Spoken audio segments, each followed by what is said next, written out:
I believe in God the Father Almighty, maker of... Whoa. Brian, stop right there. What did you just say? I said I believe in God. Well, that's positively medieval. Surely nobody can believe in God these days. I mean, haven't we left those old superstitious days behind now that our culture is ruled by pure rationality and reason and science and exploration? Surely the idea of God has become old news, hasn't it?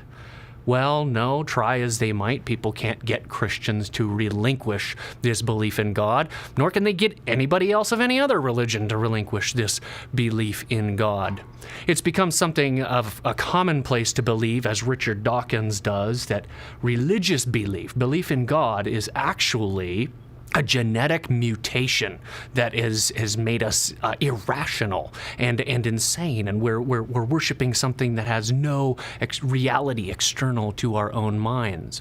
In the mind of Dawkins, he calls this the God delusion, and he says that religion and belief in God needs to be eradicated because it's hindering human evolution.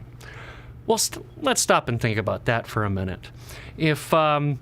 If evolution itself were true, and we all just evolved over time through the process of natural selection and various random mutations were advantageous to the species in reproduction, as we look through history, wouldn't you come to the opposite conclusion? Wouldn't you say that the strength of the human race is what it is because there was a mutation to believe in God? I mean, really, if you think about it, survey human history. Find me a single atheistic society.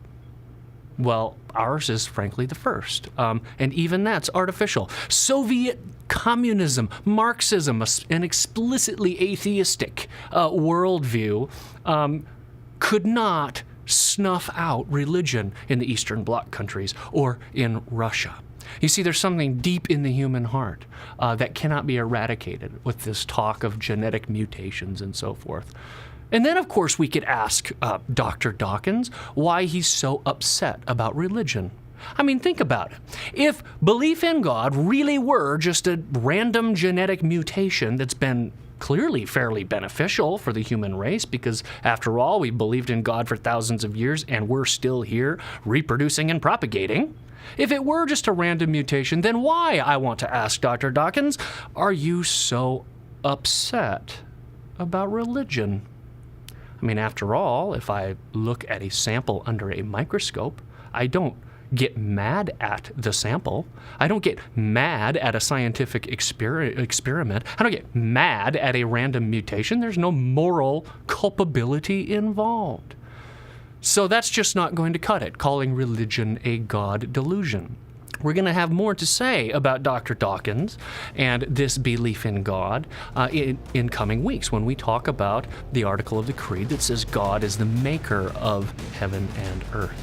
Last week, I said that belief is not irrational. This week, I'm saying that belief in God is not irrational.